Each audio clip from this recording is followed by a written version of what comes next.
तो नाही सफेद कोटवाला, त्यानं नाही नेलं तर काळ्या कोटवाला नेतो. काळ्या कोटवाला कोण असतो? हा, कोण असतो? वकील. आणि तिसरी महत्वाची गोष्ट, काळ्या कोटवाल्यानं नेलं नाही आणि पांढऱ्या कोटवाल्यानं नेलं नाही तर काळ्या कपड्यानं तोंड बांधून काही काही लोक येतात आणि डल्ला मारून अख्खं घेऊन जातात. लक्षात ठेवा, चोर चोरी करतो आणि या तिघांमधून वाचलं तर ते जळून नष्ट होतं असं शास्त्र सांगतं. आणि म्हणून हस्तस्य भूषणम दानम, आपल्या हाताची शोभा खरी कशाने शोभत असेल तर दान दिल्याने. आणि दान ही अशी गोष्ट आहे, तुम्ही जेवढं द्याल तेवढं तुमच्याकडचं वाढेल. विठाला मग ते धनाचं दान असू द्या, ते ज्ञानाचं दान असू द्या, ते पिंडदान असू द्या, ते वस्त्रदान असू द्या, नाहीतर ते जलदान असू द्या. आज अभिमन्यू दादांचं आपण पिंडदान केलेलं लक्षात ठेवा. आज अभिमन्यू दादांच्या प्रित्यर्थ आपण उदकदान केलेले. आणि हे कशा करता? तर त्याचं कारण एकच आहे, इथं केलेलं दान तिथं त्यांना सोडवत असतं संकटामध्ये. बरं का पाटील साहेब, असा एक विषय की मनुष्य जो मरतो ना तर 13व्या पर्यंत गृहस्थ आश्रमाचा विधी चालू असतो. सांगा कोणत्या कितव्या तिथीपर्यंत? 13व्या पर्यंत. माणूस मेला की ते यमदूत त्याला त्या कुडीतून प्राण बाहेर काढतात. बाहेर काढिता कुडी प्राणा ओढाळ सापडे जैशा धन्या चोर यातना धरी येतो. इकडे लक्ष द्या माझ्याकडे, इकडे पहा. मोबाईल वाले दादा माझ्याकडे लक्ष द्या. शिंदे साहेब एक मिनिट. आणि मग टांगे आहे का तुमच्याकडे? टांगे आमच्याकडे टांगे असतात. शर्यत, हा, त्या घोड्याला पाठी दाखवून आणावं लागते. कसं पळायचंय तुला, तसं 1.5 तासाचा अवधी असतो. त्या कुडीतून प्राण यमदूत बाहेर काढतात आणि 1.5 तासामध्ये ते यमदूत त्या जीवाला ती पाठी दाखवून आणत असतात. तुला कसा प्रवास करायचा आहे पुढचा. आणि आयुष्यभर केलेल्या कुकर्मामुळे सगळ्या खडतरच वाटा असतात प्रवासाच्या, चांगल्या वाटा असतात. आणि पुन्हा 1.5 तासानं पुन्हा त्या जीवात्म्याला त्या प्रेतजवळ आणलं जातं. ज्यावेळी तो पाहतो मला अशा खडतर रस्त्यानं जायचंय, वैतरणी नदी लागणार आहे, अतिशय विष्ठा मल मूत्र यांच्यातून मला जावं लागणार आहे, असं त्यावेळी ज्याला दिसतं त्यावेळी तो घाबरतो आणि तो म्हणतो मला पुढे जायचंच नाही. तो पुन्हा त्या शरीरामध्ये प्रवेश करण्याचा प्रयत्न करतो, तो जीवात्मा. परंतु तो जीवात्मा इतका भयंकर बांधलेला असतो त्या यमदूतांनी, त्या जखडातून तो बाहेर सुटत नाही, तो जात नाही, त्या जाऊ शकत नाही. आणि मग त्याला दुःख वाटतं. त्याला बघून सगळे रडणारे आजूबाजूला बसलेले असतात. 1.5 तासात कोणाला जाळत नाही, जाळतात 1.5 तासात.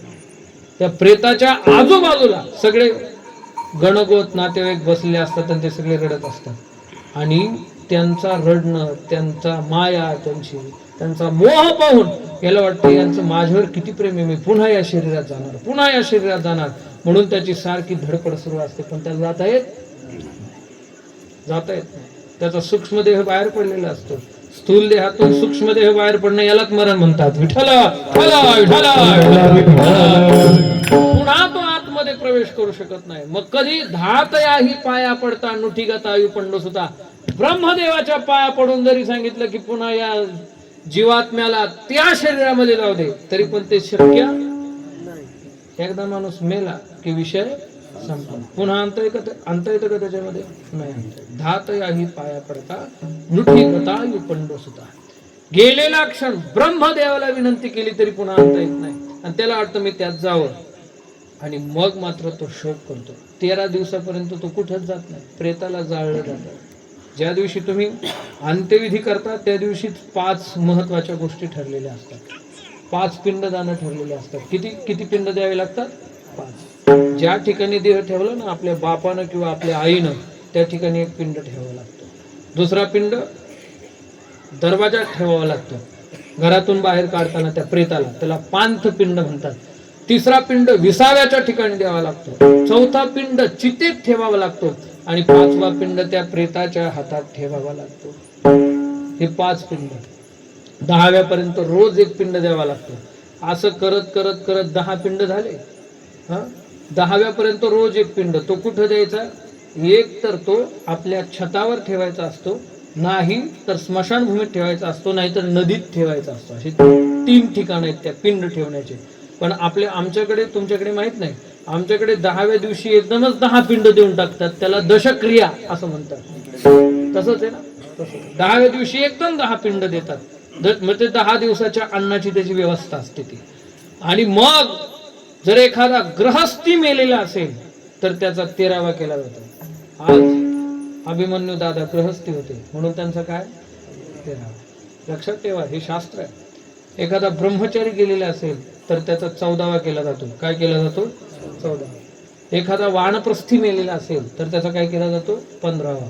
आणि एखादा संन्यासी मेलेला असेल तर त्याची काय करतात? शोषी 16वा करतात. माहिती आहे तुम्हाला, संन्यासाचा 16वा असतो.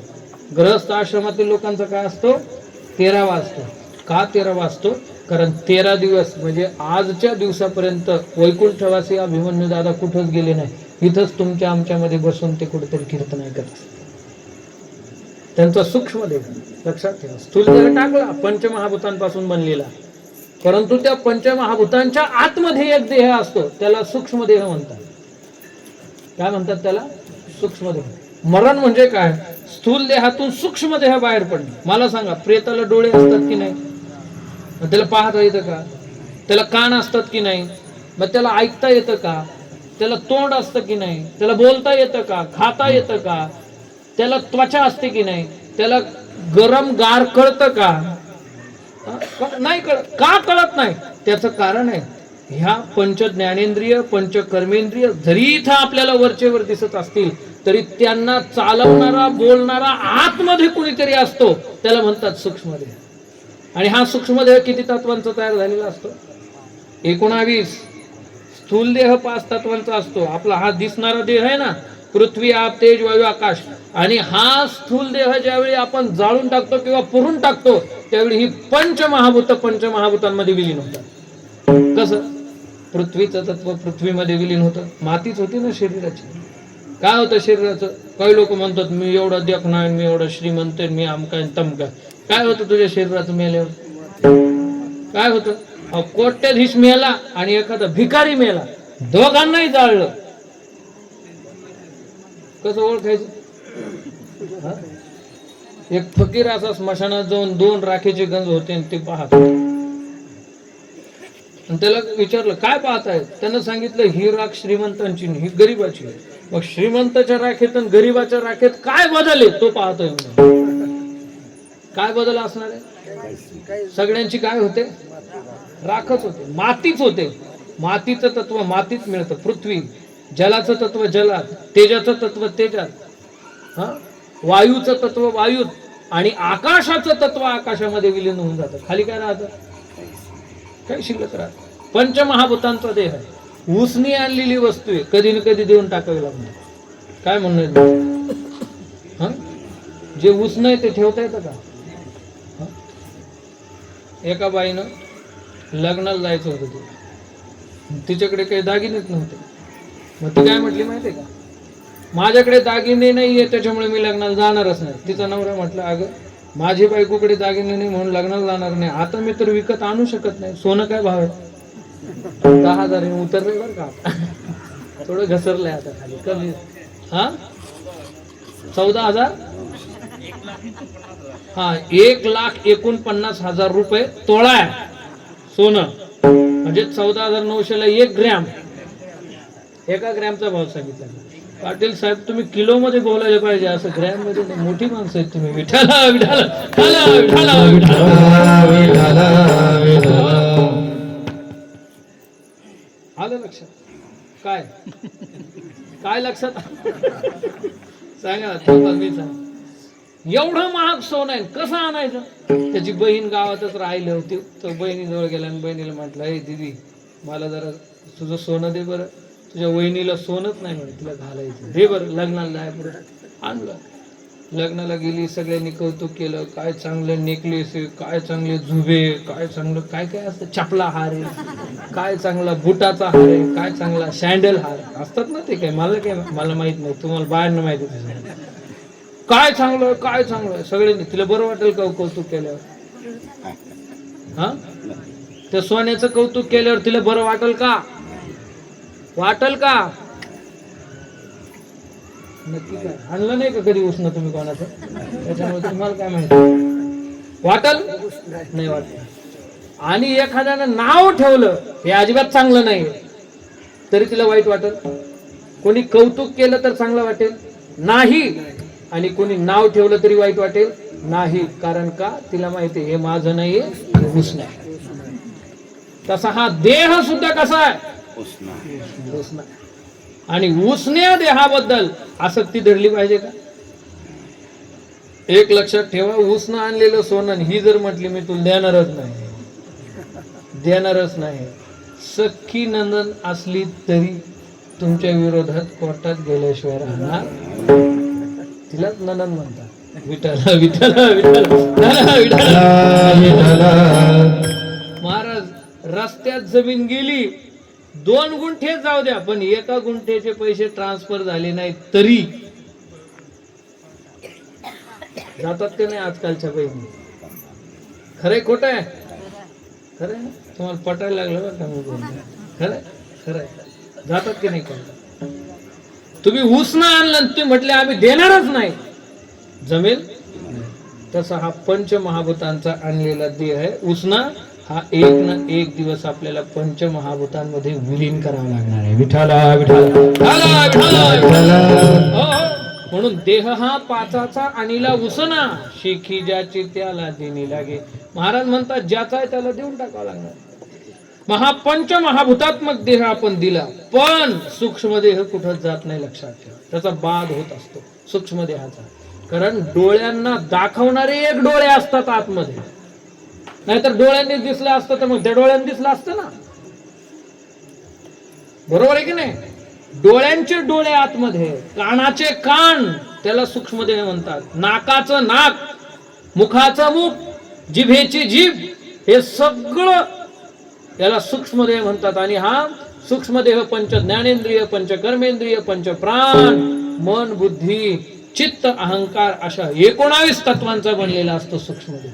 आणि तो सूक्ष्मदेह 13 दिवस कुठंच जात नाही, कुठंच जात नाही, तो तिथंच राहतो. म्हणून अभिमन्यू पाटलांचा देह कुठंच गेला नाही, 13 दिवसापर्यंत इथंच आहे. आजच्या दिवसापासून त्यांचा प्रवास सुरू होईल.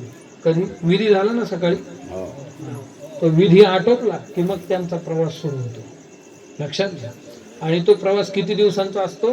बरोबर 11 महिने आणि 27 दिवस. किती? 11 महिने 27 किती? नाही सॉरी, 11 महिने आणि 17 दिवस. 12 महिने नाही, 11 महिने आणि आजपासून प्रवास सुरू होतो 13व्यापासून. 11 महिने आणि किती दिवस? 17 दिवस. किती झाले हे? 13 आणि ते 17, 30 झाले का? आणि 11 महिने बरोबर 12 महिने होतात. लक्षात ठेवा. आणि एका एका नगराला क्रॉस करत करत जावं लागतं. बाबा आपल्याला जावं लागणार आहे, तुम्हाला पण आम्हाला पण सगळ्यांना. आणि कधी कुणाला जावं लागणार हे बी माहित नाही. कुणाचं कधी कधी पतंगीचा द्वारा तुटून जाईल, काय सांगता येत नाही कुणाच्या. विठ्ठल काही सांगता येत नाही. लक्षात जावं लागेल. 11 महिने किती दिवस? 17 दिवस. ऐका. आणि मग बरोबर 17 दिवस झाले की सौम्यपूर नगरांमध्ये त्याचा मुक्काम असतो त्या जीवात्म्याचा. पुढे गेल्यानंतर वैतरणी नदी लागते. त्या नदीचा विचार जर आपण केला तर महाराज मगरी, सुसरी, आमक तमक खाण्याकरता त्याला टकलेलं असतं. ती नदी पाण्याची नसते, मल, मूत्र, पूर, रक्त, रेत याच्यापासून तयार झालेली नदी असते. आणि मग त्या मगरी सुसरींपासून वाचण्याकरिता हा जीवात्मा तडफडत असतो. वाचवा कोणीतरी, वाचवा कोणीतरी, वाचवा कोणीतरी. त्यावेळी कोण येतो वाचवायला तिथे मला सांगा. कोणती गाय येते? गाय बी कुणीच येत नाही वाचवायला तिथं. इथं नीट पुण्य केलेलं असेल तर ते तिथं वाचवायला येतं. विठ्ठल विठ्ठल.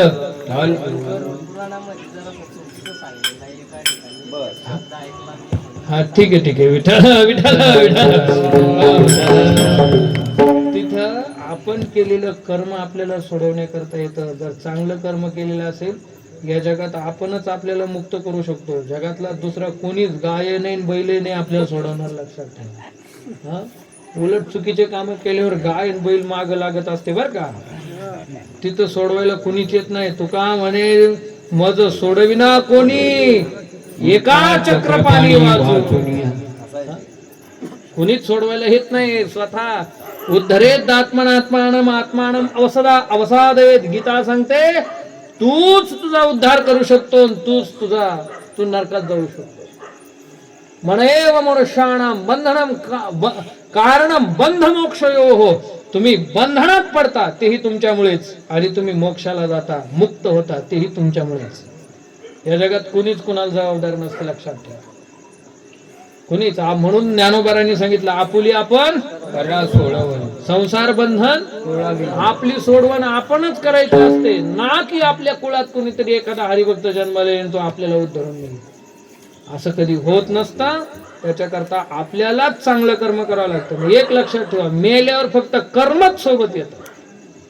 काय सोबत येतं? कर्म. तुम्ही किती श्रीमंत असा, धन आणि भूमो, धन भूमीमध्ये राहा, पशावाष्ट गोष्ट आहे. एखादा म्हणाल माझ्याकडे लय म्हशी लय गाई येईन, मग काय यम आल्यावर 2-4 म्हशी देऊ सोडून, आहे का नाही? तेवढंच त्या यमाच्या रेड्यानी म्हशी पाहिल्यावर भोकाळला तर भोकाळ वाचलो आपण, आहे का? नाही भाऊ, असं नसतं ते. असं नसतं, लक्षात ठेवा.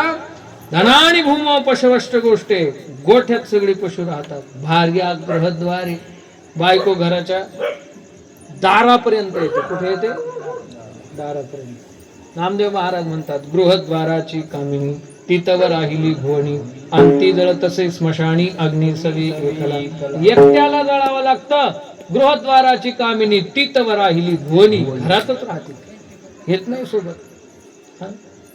जन स्मशाने. लोक म्हणतात एवढे लोक माझ्या मागे आणि तेवढे लोक माझ्या पाठीमागे. कुठपर्यंत लोक असतात? स्मशानभूमी पर्यंत. महाराज भजनांना आग्रह करत असतात, लवकर घ्या आम्ही जातो आमच्या गावा, लवकर घ्या टाइम झाला. किती टाइम थांबतात स्मशानभूमीमध्ये. आणि या देहावर आयुष्यभर प्रेम करतो ना आपण, तो देह सुद्धा चितेत जळून भस्मसात. देहस्थिताया परलोक मार्गे. आणि सोबत काय येतं? कर्मानुगो गच्छती जीव एकाहा. आपल्या सोबत काय येत असेल, आपण केलेलं चांगलं अथवा वाईट कर्म येतं, लक्षात. म्हणून आयुष्यभर तिथं जाऊन जर मगरी सुसरींची शिकार व्हायचं नसेल, तिथं जाऊन जर आपल्याला आपला पुढचा प्रवास सुखाचा करायचा असेल मृत्यूनंतरचा, तर त्याच्याकरता आपण काय केलं पाहिजे? इथं चांगलं कर्म केलं पाहिजे, पुण्य केलं पाहिजे, लक्षात. तुमचं कर्म चुकलं की परिणाम सुद्धा चुकला. विठ्ठला विठ्ठला विठ्ठला विठ्ठला विठ्ठला विठ्ठला. म्हणून वर्तमान क्रियमान कर्म चांगलं केलं पाहिजे. निषिद्ध कर्म करू नका. काय काय करू नका. द्यूतम जुगार खेळू नका. 100% नरकाला जावं लागेल, लक्षात ठेवा. नरकाला जाणारी पहिली वाट आहे नेणारी जुगार. बर्बाद झाली अनेक लोकांची जिंदगी. तुकाराम महाराज म्हणतात अरे हे देह व्यर्थ जावे, पैसे जरी तुझं भावे, द्यूत कर्म मनोभावे, सारी पाठ खेळावा. बिनधास्त सारी पाठ खेळा. जर तुम्हाला वाटत असेल तुमच्या जिंदगीचं वाटोळं, आपण की झाड की पत्ती. लक्षात ठेवा, पांडव होते 5-5 वाघासारखे होते. वाघासारखे एकेकाचे मनोव्यापारे. हे विश्वची एकानं ठरवलं तर संपूर्ण विश्वाचा संहार करू शकतो. पाटील साहेब एवढी ताकद होती पांडवांकडे. भगवान शंकराला हरवलं होतं अर्जुनाने युद्धामध्ये. काय ताकद होती त्याच्याकडे, काय सामर्थ्य होतं. कोणाकडे? अर्जुनाकडे. स्वर्गातला ऐरावत पृथ्वीवर घेऊन येतो होता भीमदादा. काय ताकद होती त्याच्याकडे, काय सामर्थ्य होतं. पण लक्षात ठेवा, एवढं सगळं सामर्थ्य असूनही स्वतःच्या डोळ्या देखत बायकोची इज्जत लुटत होते. 5-5 पांडवांच्या समोर बायकोची साथ घेतली गेली. खरंय का नाही? ऐकलंय की नाही आपण महाभारतामध्ये? ऐकलंय ना? एक तरी मायका लाल पुढे येऊ शकला का आणि दुःशासनाला दुर्योधनाला सांगू शकला माझी पतिव्रता? 5 पतिव्रतांमधले गणली जाणारी द्रौपदी तिच्या साडीला हात घालू नका. एकाची तरी धमक झाली का? झाली नाही. का झाली नाही? डोळ्या देखत बायकोची इज्जत लुटली जात होती, तरी पण वर माना करू शकले नाही. का? याचं एकमेव कारण आहे, जुगारात हारले होते. जर पांडव जुगार खेळतील तर त्यांच्या बायकोची इज्जत लुटली जाईल. आपण कोण आहे महाराज? आपण कोण आहे? आपलं काय होईल काय सांगता येत नाही, म्हणून जुगारापासून सावध राहा. मांस भक्षण करू नका, नक्की नरकात जावं लागेल मटण खाणाऱ्यांना, लक्षात ठेवा. काही काही लोक म्हणतात संडे हो या मंडे रोज हानो अंडे, फिर यम के पडेंगे डंडे तब कैसा लगेगा ठंडे ठंडे. मग तुम्हाला वाटेल काय वाटेल. मांस खाता हौस करी जोडून वैरी ठेविला. तुकाराम महाराज म्हणतात अरे मांस खातो, अरे तुम्ही साधा विचार करा, त्या बोकड्याच्या मानेवर सुरी चालवता चालवता जर ती सुरी निसटली ना आपल्या बोटावर आली, किती वेदना होतात की नाही. अरे मग जे आपली नुसती करंगळी कापली तरी आपल्याला वेदना होतात, आणि त्या निष्पाप ज्या मुक्या जीवाला बोलता येत नाही त्याचं मुंडकं कापता, त्याचा तळतळाट घेता, आणि मग ते तळतळाटाचा मांस तुम्ही खाता. तळतळाट करून मांस खाता नाही बा, चुकीच आहे. मांसाहार करू नका. मांसाहार करणाऱ्याला 100% नरकाची वाट असते, लक्षात ठेवा. जिवंतपणीच नरक यातना भोगायला. मदिरा दारू पिऊ नका. दारू पिणाऱ्या लोकांचं महाराज पापच आहे ते, लक्षात ठेवा. दारू ही दानवांचं पेय आहे, मानवांचं नाहीये, लक्षात ठेवा. हे दानव राक्षस पित असतात दारू. माणसाने दारू पिऊ नये. मदिरा समुद्र मंथनातून निघालेली ती. किती रत्न निघाले समुद्र मंथनातून? 14 रत्न निघाले, आणि त्या 14 रत्नांपैकी सुरा नावाचं रत्न निघालं. ते कुणी प्राशन केलं? अमृत देवतांनी प्राशन केलं. आणि मदिरा कुणी प्राशन केलं? राक्षसांनी. महाराज चांगलं नाही, बर्बादी आहे, लक्षात ठेवा. स्वतःच्या मानसिकतेची, स्वतःच्या शरीराची, कुटुंबाची, परिवाराची दारू पिल्यामुळे वाट लागते. हल्ली फॅशन झाली दारू पिणं. एकाने मला विचारलं महाराज कीर्तनाचे किती पैसे घेतात? म्हटलं देतात, येतो भरपूर. मग का तुम्हाला एवढे पैसे मिळतात, मग कधी बसता बिसता का नाही तुम्ही? म्हटलं अरे तू मूर्ख आहेस का? कीर्तन का? मी लोकांना सांगतो पिऊ नका, पण एवढे पैसे कमवता आणि तुम्ही कधी बसतच नाही, मग काय फायदा तुमचा एवढे पैसे कमवून? व्यर्थ गेला तुमचा जन्म. तुम्हाला जर तुमचं वाटोळ करायचं नसेल तर 3 गोष्टींच्या नादी कधी लागू नका. एक रम, अनिल महाराज, एक रम. कशाच्या नादने लागायचं? रम. काही काही ड्रम भर रम पितात, ड्रमच भरलेला असतो रम. दुसरी महत्वाची गोष्ट रमा. काय सांगितलं मी? रमा. पहिलं काय सांगितलं? रम.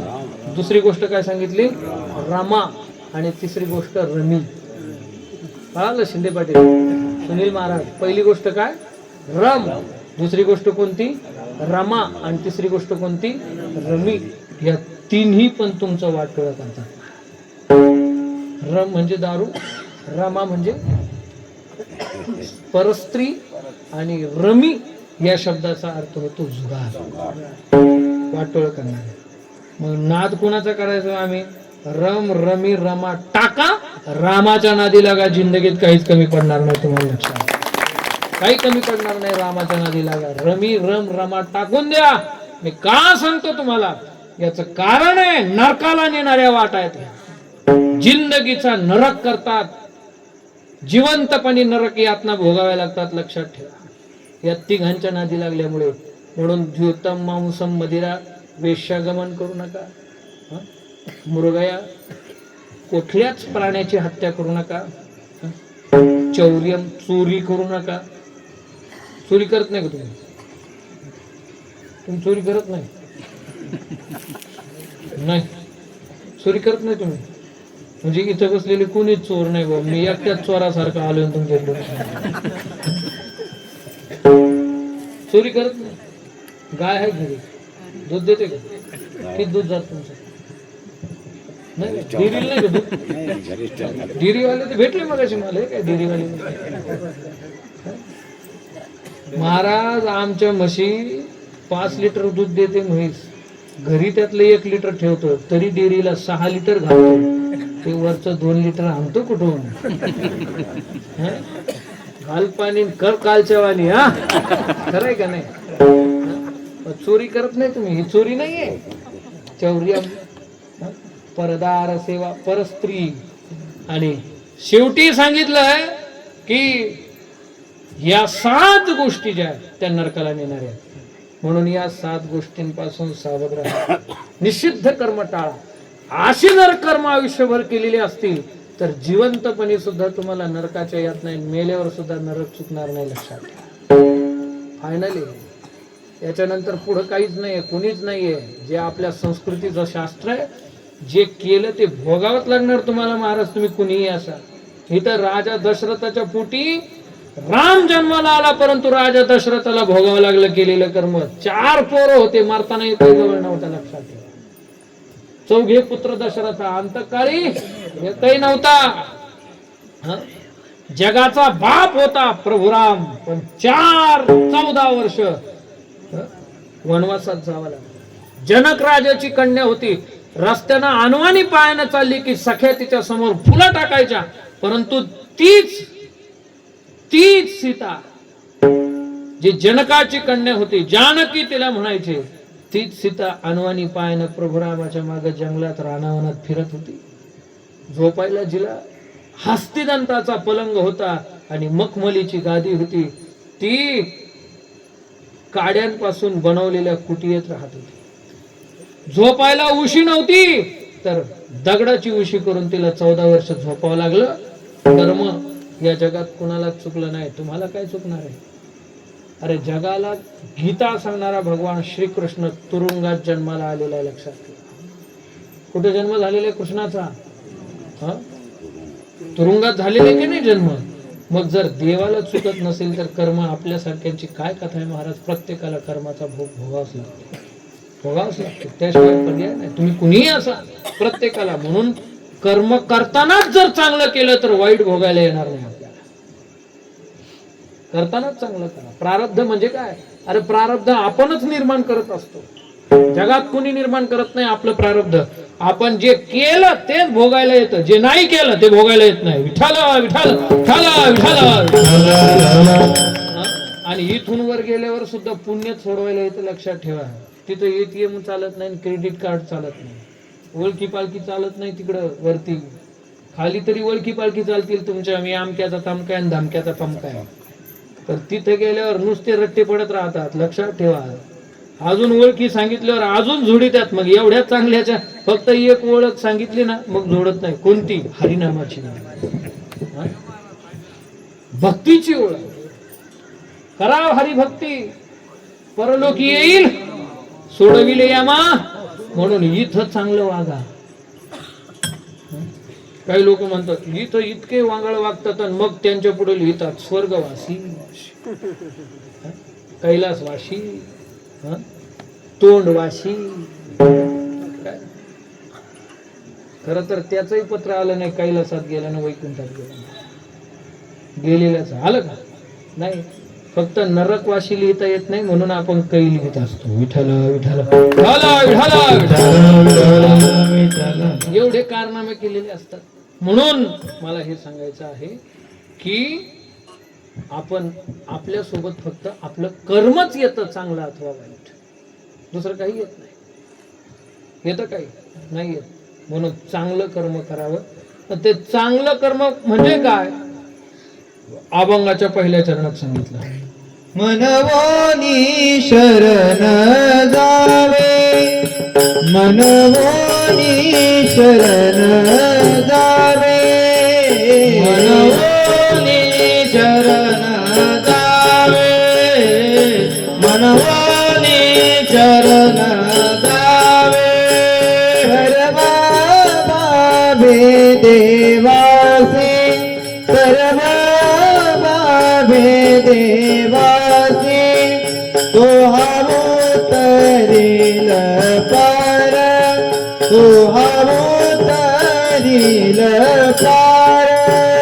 सर्व भावे देवासी, सर्व भावे देवासी तो तरील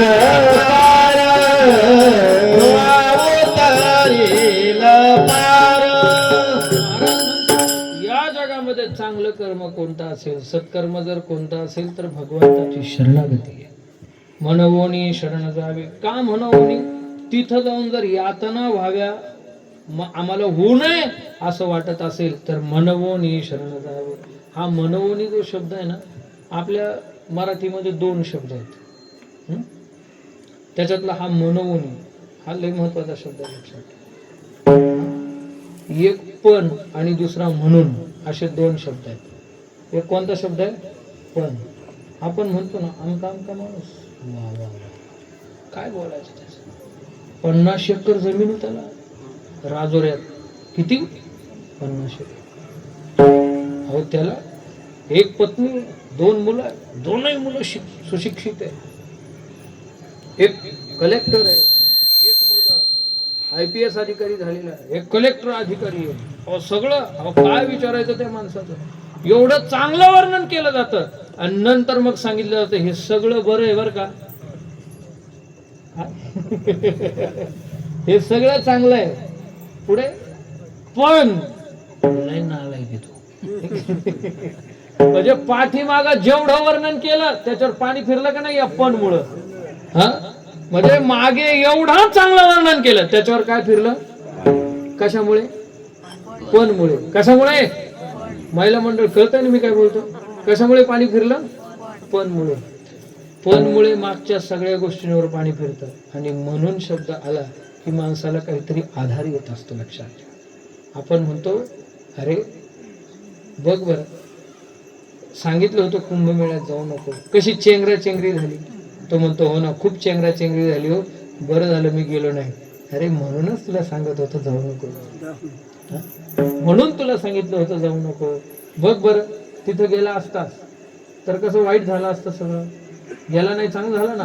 हो, मग मी म्हणूनच तुला सांगत होतो हे करू नको. हा म्हणून जो शब्द आहे पाठीमागचा आशय घेऊन येत असतो. म्हणवोनी. मग का म्हणवोनी? का म्हणवोनी शरण जाय? तर त्याचं पहिलं म्हणवणीचं कारण आहे अत्यंत दुर्लभ मनुष्य देह आपल्याला मिळालाय.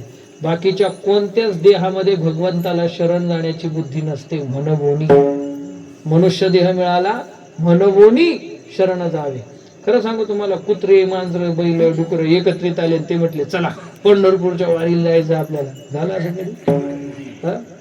गावातल्या सगळ्या मेंढ्या एकत्रित आल्या आणि त्या मेंढ्या म्हटल्या चला आज आपण हरिपाठ करू. मेंढ्या हरिपाठ करतात का? 2 पायाच्या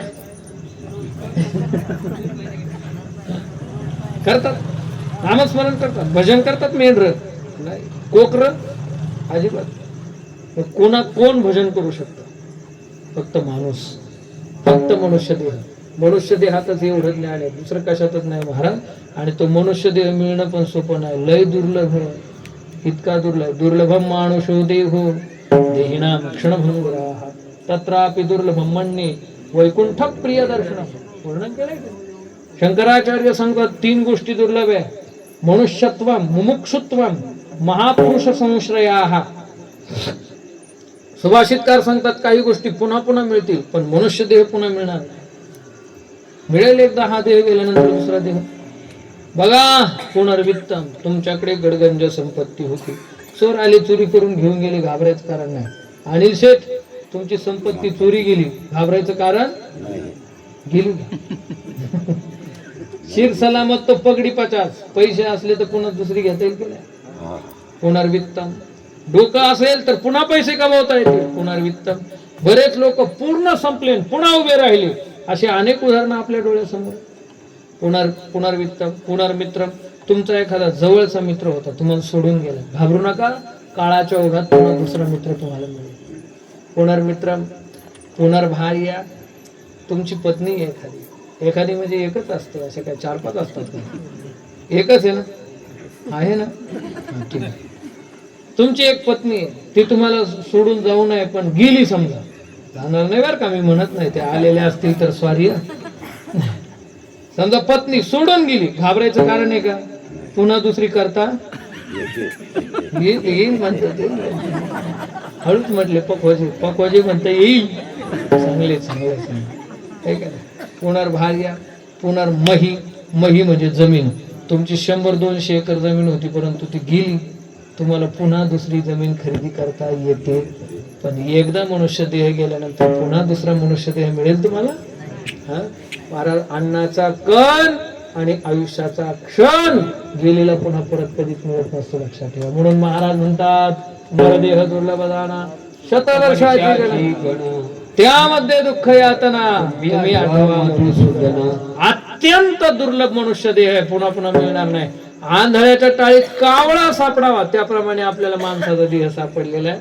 मनवोनी शरण जावे. का मनवोनी सांगितलं ना पहिलं कारण, आपल्याला मनुष्य देह मिळाला मनवोनी शरण जावे. पण मनुष्य देहातच का शरण जावे? कारण याच देहामध्ये संसारावर चिरा म्हणजे दगड घालण्याचं सामर्थ्य आहे. शरीराला येणं आणि जाणं थांबवणं हे फक्त याच शरीरात शक्य आहे, इतर शरीरात शक्य आहे काय? किंबहुना येरधारी चिरा पडी तैसे येण्याची शरीरे शरीरा येणे शरीर. याच शरीराच्या माध्यमातून शरीराला येणं जाणं थांबवता येतं. मनवोनी, बोलत राहा पुढे, मनवोनी शरण जावे. अजून का शरण जावे महाराज? या बर, शरण जावे कळालं, पण कुणाला शरण जावे? देवासी शरण जावे. आता देवाला म्हणजे कोणत्या देवाला? या जगात देव कमी आहेत का महाराज? आपल्या धर्मात किती देव आहेत? 33 कोटी. देव चामुंडा अष्टकोटी भैरव आहे का नाही? 33 कोटी देव. म्हणजे 33 कोटीतल्या कोणत्या देवाला शरण जायचं? कोटी म्हणजे प्रकार, 33 प्रकारचे देव. लक्षात ठेवा, देवाशी शरण जावे म्हणजे कोणत्या देवाशी? तर त्या देवाचं नाव दिलंय विठोबा. विठोबाशी शरण जावे निजनिष्ठा नाम. खरं सांगू तुम्हाला, आता हे आमचे पाटील साहेब महानुभाव आहेत, आहे का नाही? महानुभाव म्हणजे भगवान श्रीकृष्ण परमात्म्याची तुम्ही भक्ती करा, बरोबर? चक्रधर स्वामी ते कुणाची करत होते मग? नाही, कृष्णाची भक्ती करता ना, कृष्णाचीच भक्ती आहे ना महानुभाव पंथामध्ये, बरोबर ना? गोविंद प्रभू चक्रधर स्वामी हे त्या पंथाचे प्रवर्तक आहेत, बरोबर ना? माईम भट, मला माहिती आहे सगळं. भास्कर भट्ट बोरीकर, साती ग्रंथ, मदंबेचे धवळे, काय काय सांगू तुम्हाला, सगळं माहिती मला. एक मुख्य दत्ताची सेवा करतात, भगवान कृष्णाची सेवा करतात महानुभाव, मला माहिती आहे. त्याचे मूळ प्रवर्तक आहे चक्रधर स्वामी. लीळा चरित्र ग्रंथ आहे, त्यांनी ज्या लीळा केल्या त्याच्या चरित्रामध्ये त्या सगळ्या, म्हणून त्याचं नाव काय? लीळा चरित्र. आता महानुभाव पंथामध्ये कृष्णाची भक्ती, वारकरी संप्रदायामध्ये विठोबाची भक्ती. पण लक्षात ठेवा, कृष्ण म्हणजेच विठ्ठल आणि विठ्ठल म्हणजेच जेने गीता उपदेशिली तीही विटेवरी माऊली, असं वर्णन केलेलं आहे. भगवान श्रीकृष्ण परमात्मा किती वर्षांचं आयुष्य लाभलं कृष्णाला, सांगा बरं, कोण सांगू शकतो? पाटील साहेब माहित आहे? भगवान कृष्णाला किती वर्षाचं आयुष्य होतं? नाही, 125. किती? 125 वर्ष. किती वर्षाचं आयुष्य होतं? त्यातले 6 वर्ष ते गोकुळात राहिले, तिथून पुढे 11 वर्ष वृंदावनात राहिले. म्हणजे पहिले 25 वर्ष जे आहेत ना, त्या पहिल्या 25 वर्षामध्ये गोकुळात, वृंदावनात आणि त्यानंतर मथुरेत पहिले 25 वर्ष त्यांचे गेले. आणि त्यानंतर 25 वर्ष ते झाले लग्न करायचं म्हणून त्यांनी घर बांधलं भगवंताने. पहिलं स्वतःच्या हक्काचं घर बांधलं, बापाच्या घरात नाही राहिले ते. मग पहिलं हक्काचं घर कुठं बांधलं त्यांनी? द्वारकेत. समुद्रात द्वारका निर्माण केली सोन्याची. आणि मग लग्न केल्यावर लव्ह मॅरेज केलं त्यांनी. म्हणजे तुमच्या लक्षात आलं का? स्वतःच्या हक्काचं घर स्वतःच्या पैशाने बांधल्यावर लव्ह मॅरेज केलं. आमचे कार्टे 20व्या वर्षीच लव्ह मॅरेज फरार गेले पळून, खाला मार, आले घरी तोंड सुजून. पण अरे लव्ह मॅरेज केलं म्हणजे ते काय साधं लव्ह मॅरेज होतं का? महाराष्ट्राची पोरगी, अरे तुम्ही गल्लीतलीच पटवता, त्यावर तो होता गुजरातला, पटवली महाराष्ट्रातली. महाराज त्याचं कनेक्शन साधं नव्हतं. काय नाव होतं त्या पोरीचं? रुक्मिणी. विदर्भाची कन्या होती, लक्षात ठेवा. राजाची कन्या होती, तिची इच्छा होती. हा हा तेच इथं स्थान आहे. भगवंतानं येऊन घेऊन गेले रुक्मिणी साहेबांना इथे. हा हा चांगदेवला एक रात्रभर थांबले होते भगवान. सगळा परिवार होता. बळीराम दादा पण होते का नव्हते? तिथूनच रुक्मिणी आई साहेबांना घेऊन गेले. आणि तो होता भीमक राजाचा पुत्र. काय नाव होतं त्याचं? रुक्मी. त्याची चंपी केली होती. रुक्मीची चंपी करून त्याला पुन्हा परत पाठवून दिलं होतं विदर्भामध्ये. आणि ह्याच मार्गे इथूनच गेले गुजरातला. ते चांगदेववरूनच गेले, भुसावळ मार्गेच गेले ते, लक्षात ठेवा. नाही हसू नका, खरं हे विठ्ठल विठ्ठल. हो हो हो. पण हे सगळे गेले का गेले? कधी गेले? 100 वर्ष द्वारकेत 16,108 बायका. प्रत्येक बाईला म्हणजे पत्नीला 10 मुलं आणि 1 मुलगी. हिशोब करा, गुणिले 16,108. काय गणित येईल ते घरी जाऊन पहा काय ते. एवढा परिवार मॅनेज करीत होता एकटा माणूस. भगवान होते ते, लक्षात ठेवा. किती वर्षाचं आयुष्य मिळेल भगवान श्रीकृष्ण परमात्म्याला? किती वर्षांचं विसरू नका आता. किती? 125. आणि ज्यावेळी पारध्याचा बाण लागला त्यांना, भगवान निजधामाला गेले. निजधामाला गेले म्हणजे कुठे गेले? द्वारकेचे केने आले याची थाया, पुढे भक्तराया चोलवी. कुठे गेले ते? कुठेच नाही गेले. द्वारकेतून निघाले आणि विटेवर येऊन उभे राहिले. म्हणून भगवान कृष्ण तोच भगवान विठ्ठल, लक्षात ठेवा. म्हणून सर्व भावे देवासी, त्या देवाला शरण जा. कुणाच्याही मागे लागतात. हुरळी मेंढी लागली लांडग्याच्या पाठीमागे. एवढी अंधश्रद्धा जन्माला आली. पकोजे महाराज, तुमचं नाव काय? आशिष महाराज. आम्ही आलोय नाशिकहून, त्याच्यामुळे आम्हाला नाशिकची आशिष महाराज. आशिष महाराज काय झालं माहिती का? तुमच्याकडे वट सावित्री पौर्णिमेची पूजा होते का? फिरंगीला पूजतात ना त्या दिवशी. फिरंगीला वडाला पुस्तक का फिरंग्यांना? फिरंगीला म्हटलं हो, म्हणलं फिरंग्या पूजते. आशिष महाराज माझ्याकडे लक्ष देते. काय झालं त्या दिवशी? कशाला पुजतात? आणि वडाला पुजायला जाताना ह्या काही बाया हातात ताटण तांब्या घेऊन निघाले वाढदिवसाने. आणि प्रत्येक बाईच्या हातात ताटण तांब्या. आणि बाया जाताना टोळक्याने जातात. एक बाई जात नाही. आणि त्या टोळक्याच्या पुढे एकटीच बाई चालली होती. आणि त्या बाईच्या हातात पण ताटण तांब्या होता. आणि त्या बाईच्या पाठीला आली खाजव. आता खाजवणे हा असा प्रकार आहे, ज्या क्षणी खाजव येते त्याच क्षणी लगेच खाजवावं लागतं. एका म्हटलं धरे 1,00,000 रुपये हातामध्ये. तो म्हटलं नाही हो, खाजवून घेऊया, थांबायचं नाही. हे खाजवणे प्रकार कसा आहे आशिष ना. त्या बाईला वाटलं खाजव आली, पण काय करावं काय कळलं. एका हातात ताट, एका हातात तांब्या. पृथ्वीवर ठेवलं तर पृथ्वीला समर्पित होईल. पंचायत झाली सगळी, काय करावं कळेना. आणि मग ती बाई रस्त्याच्या कडेला असा सिमेंटचा खांब तो समोर बघा, व इथं पण पोल जवळ गेली. तिनं तिची अशी पाठ खाजवली. तिचं काम झालं, निघून गेली. पण मागच्या ज्या साळकाय माळकाय होत्या त्यांच्यात चर्चा सुरू झाली. ठकूबाई म्हणायची बकूबाईला, बकू या सुनीचं एवढं चांगलं कसं काय का?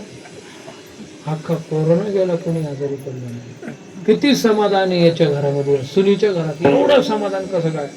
ती बकू म्हणायची, ठके आपण येडे राहिलो, नुसतं दर टायमाला जातो वाडाला येडे मारून घरी निघून येतो, येडेच राहिलो आपण म्हणे. अरे पण हे सगळं करायच्या अगोदर त्या पोलाला पाठ घासावं लागत, ती आपल्याला माहितच नाही. राहिला बाजूला जीवाई जायची ती पोल.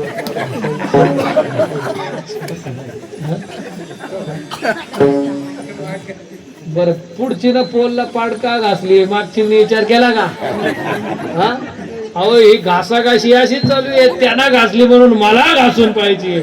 या सातडे काढून विठ्ठल विठ्ठल. काहीच तपास नाही. हं?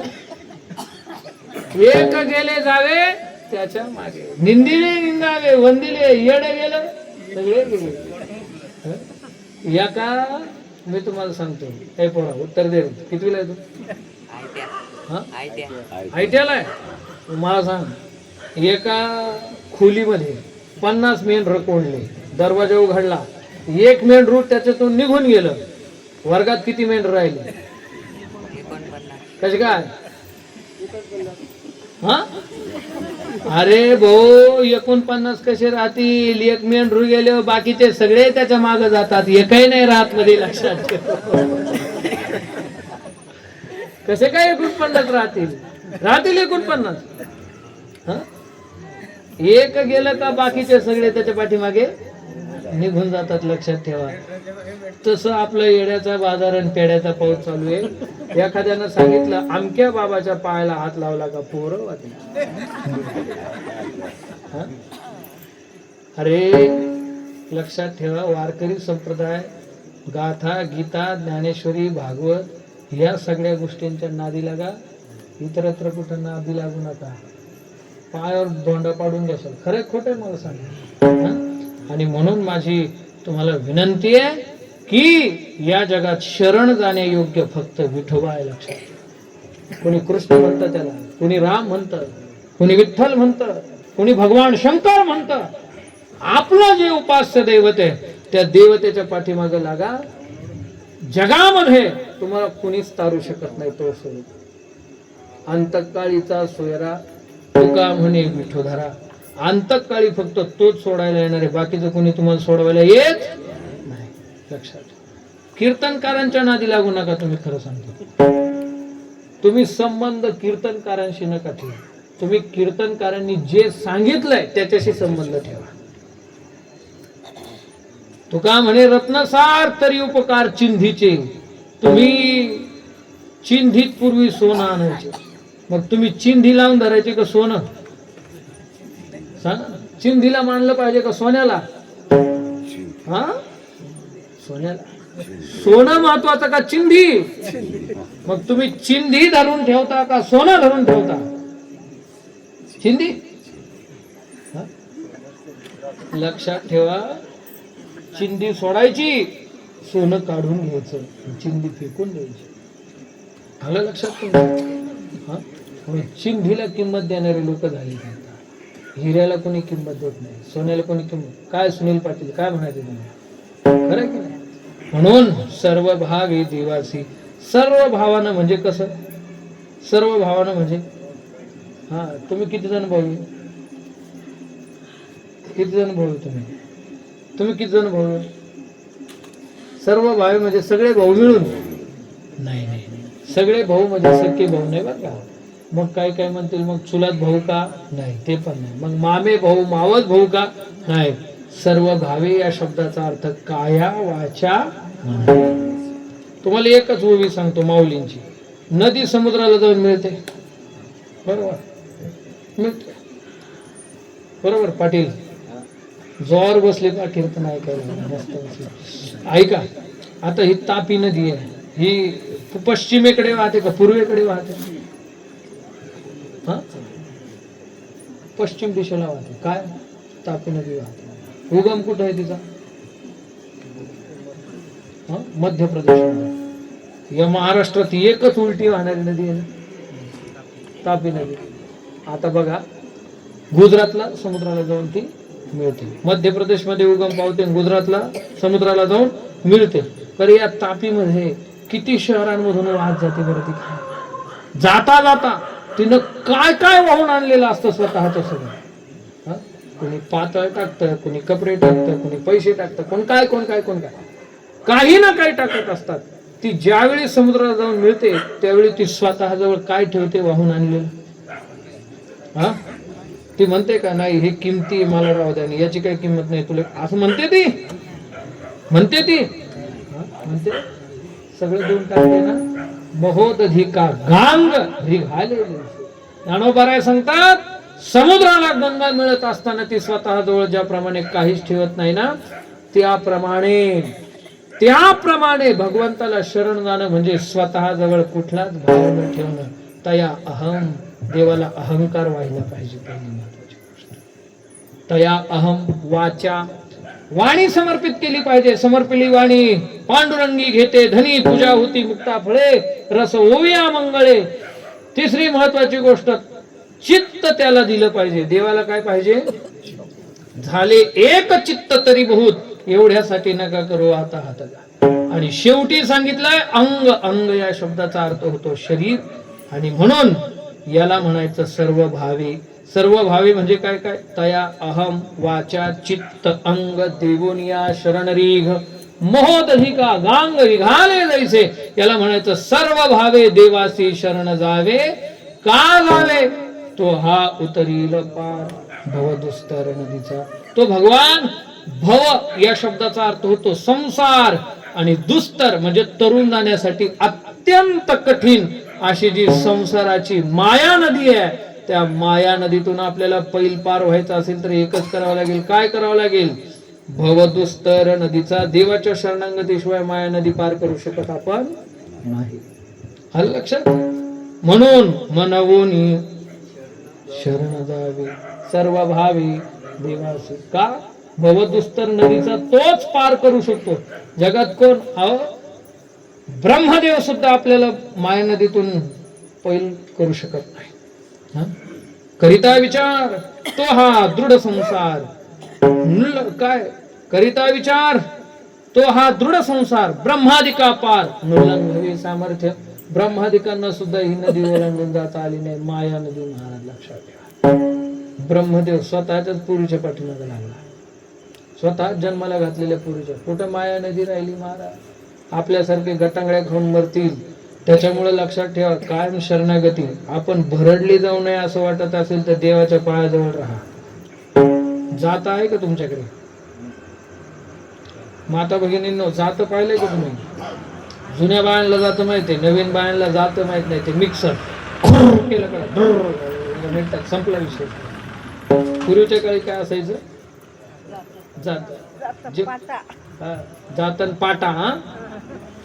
पाटा म्हणजे ते मिक्सरनी जागा घेतली पाट्याची. जात्याची जागा कोणी घेतली? घरघंटी. घरघंटी चक्की. कशाची जागा घेतली? चक्कीनं जागा घेतली. कशाची जागा घेतली? कशाची जागा घेतली? भरडणं आहे का नाही? म्हणजे जात्याची जागा घेतली. जात्याची कोणी जागा घेतली? चक्कीनं. घरघंटीनं जागा घेतली. घरघंटीनं.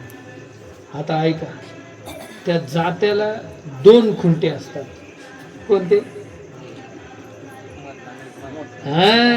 एक मधला असतो आणि एक बाहेरचा. कुठं असतो? वरती, वरच्या तळीला. तो असा गोल गोल फिरायचा असतो. आणि एक खालच्या तळीत ठोकलेला असतो, तो मध्ये असतो. आणि धान्य कुठून टाकलं जातं? धान्य कुठून टाकलं जातं? मधल्या खुंट्याजवळ टाकलं जातं. बरं, आता जेवढं धान्य टाकलं जातं तेवढं सगळं भरडलं जातं का काही वाचतं? वाचतं. कोणतं वाचतं? खुंट्याजवळचं वाचतं ना. तो खुंटा म्हणजे जन्म मृत्यू रूपी तळीच्या मधला खुंटा म्हणजे आमचा विठोबा आहे. लक्षात ठेवा. जो खुंट्याजवळ जे धान्य राहतं ते भरडलं जात नाही, आणि जे खुंटा सोडतं ते भरडल्याशिवाय राहत नाही. तो विठोबाच्या पायाजवळ राहतो, तो वाचतो, आणि विठोबाला सोडून लांब जातो, तो जात्यात भरडून निघतो. लक्षात ठेवा. आपल्याला जर भरडून निघायचं नसेल तर सर्व भावी देवासी त्याच्याजवळ राहा. त्याची शरणागती करा, तो तुम्हाला वाचवील. बहुवा हे कृपावंत वाचवील ना, तो करुणावंत आहे. अनंत हे तुकाराम महाराज म्हणतात, हे माझ्या अनुभवाला आलं म्हणून आम्ही तुम्हाला सांगितलं शेवटचं चरण. तुका म्हणे साक्षी आले, तुका म्हणे साक्षी आले, तुका म्हणे साक्षी आले, साक्षी आले, तुका म्हणे साक्षी आले. करीत गेले प्रकट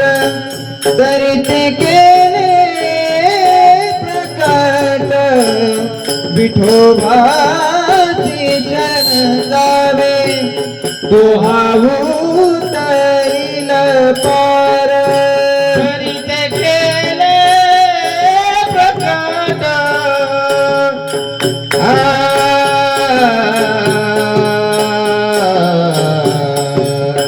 तरीत केले प्रकट तरीत केले प्रकट तो आवोत लीला पार तो आवोत लीला पार हरी विठोबार कुमाई विठोबार कुमाई चला चला चला विठोबार कुमाई